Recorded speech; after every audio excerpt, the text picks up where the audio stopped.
The Monster of Florence is a show that I've been waiting to hit Netflix for quite a while now. Ever since the trailer dropped a few months back, it brought to life a case that I'd never truly heard of. And after looking into it, the 17-year terror that reigned over the province of Florence, which resulted in 16 people being killed, was utterly horrifying.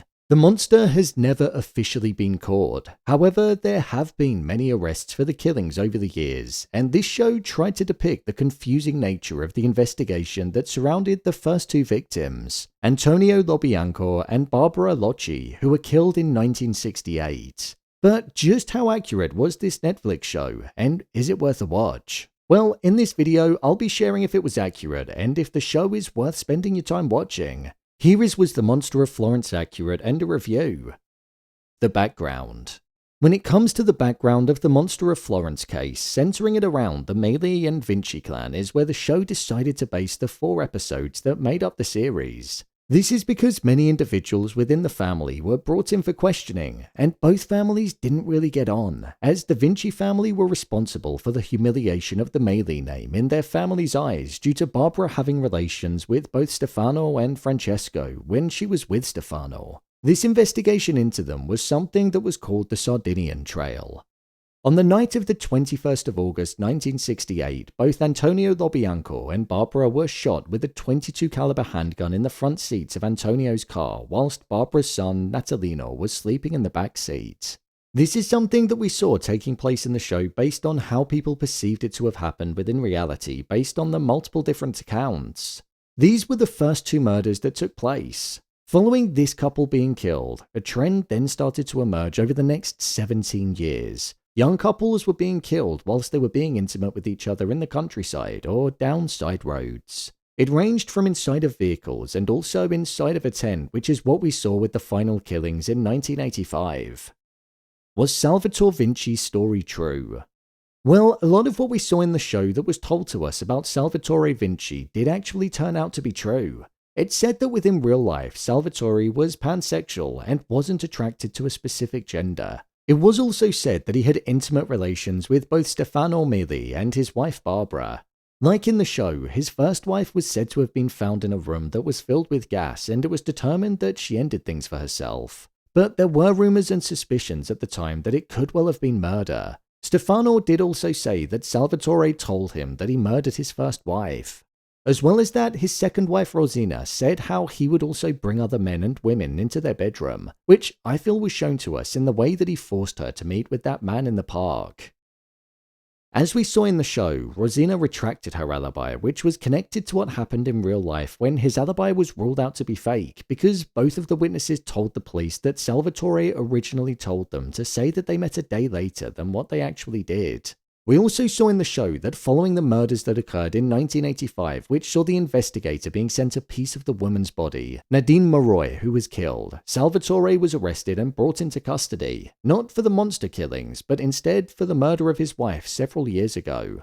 When he was in court, he was acquitted of the crime because of the lack of evidence that was present. Like the show said, Salvatore was last seen in 1988. However, other sources say that he was last seen in Spain in 1995 and was reported alive in 2002 according to a private investigator. Francesco Vinci. Francesco Vinci was the youngest brother of the Vinci brothers, and within this show we saw that there was a dedicated focus that was on him for potentially being the monster killer. Francesco was made out to have had a violent background and have some connections to criminals, which was true. This was shown to us with the way that he spoke to Stefano, the robbery that he was involved with, and the short temper that he had. Within reality, he was said to have been connected to Sardinian gangsters. We saw that Francesco was arrested following Stefano accusing him of being alongside him and being the lead perpetrator in the attack on Barbara and Antonio. However, if he was involved with the killing of Antonio and Barbara, whilst he was in custody, it was said that the monster struck again, with killings taking place in 1983. So that would and does most likely exclude him from being the monster. Francesco was a lover of Barbara, and it was said that they had a very public breakup like we saw in the show. So his motive could have been that of wanting to get revenge on her for being with somebody else, and that's how the motive was shown to us in the TV series.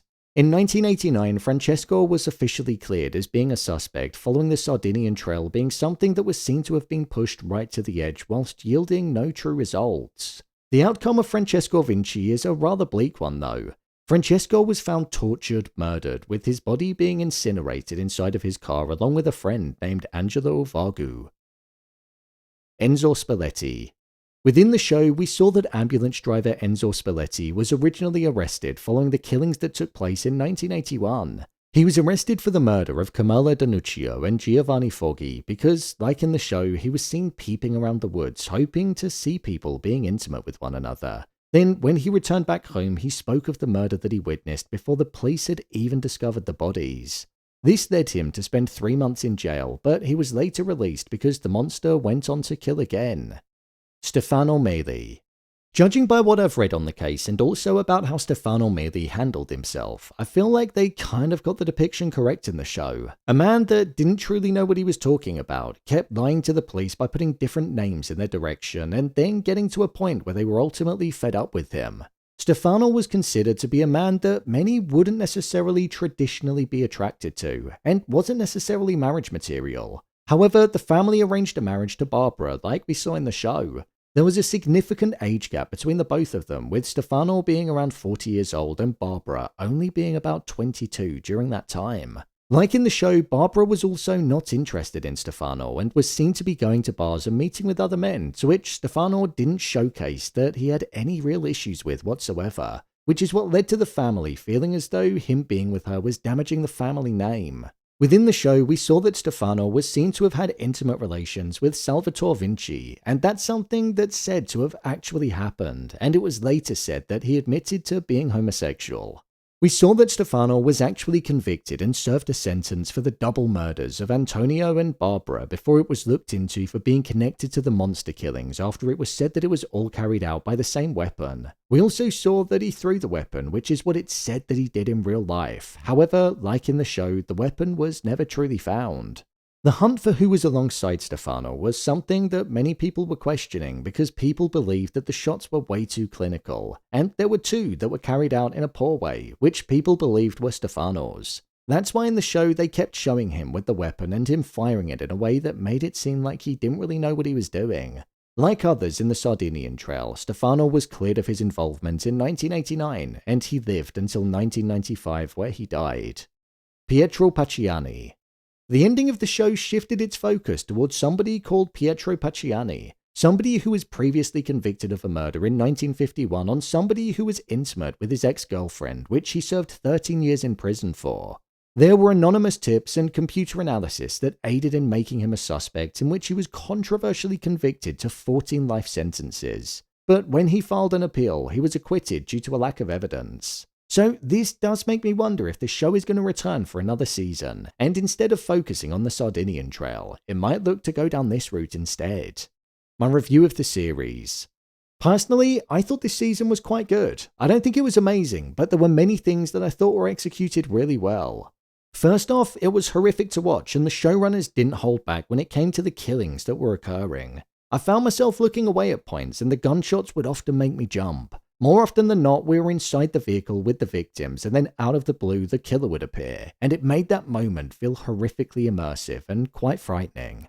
The acting was something that I thought was incredible in this series. I bought into every performance, from the pain that the likes of Barbara was in when she was with Stefano, forced into a marriage that she didn't want to be a part of, the frustration from the investigators in wanting to find the killer, and even the fear and shock that was in the victims in that short moment. Each role was performed really well, and I'm glad that it was. In terms of the way that this show was shot, it was beautiful to look at. There was this darkness that felt present from a visual perspective that just really captured the tone of the spooky nature that it had. And it felt like it was representative of the 1950s up until the 1980s. The show moved with the times, and each decade felt just as immersive and representative as the other. One thing that I thought really stood out to me, and I feel was deliberately done, was the confusing nature of the way that the events were told. We were constantly cutting through the decades, seeing the different suspects and seeing the same evening of events taking place with different people being involved. It was difficult to get my head around sometimes, but I think that was the point, because the police couldn't even get their heads around it in working out who could have been alongside Stefano and if they were responsible for being the Monster of Florence. I get why telling it in a linear way wouldn't have worked as well, but I probably would have preferred it that way. I thought it was interesting that the show only decided to tell the events of the Sardinian Trail and they didn't delve further, but I do wonder if they're going to bring the show back for another season to delve into it more, as there's also an avenue that's about a satanic cult that hasn't been explored yet. With it only being 4 episodes, it makes for quite an easy watch in terms of how long it goes on for, but I would say it's extremely heavy and 1 episode at a time is probably the best way to digest it. Watch 1 a night over a 4-night period and that's probably the best way to do it. So, there you have it. Was the Monster of Florence accurate, and a review of it?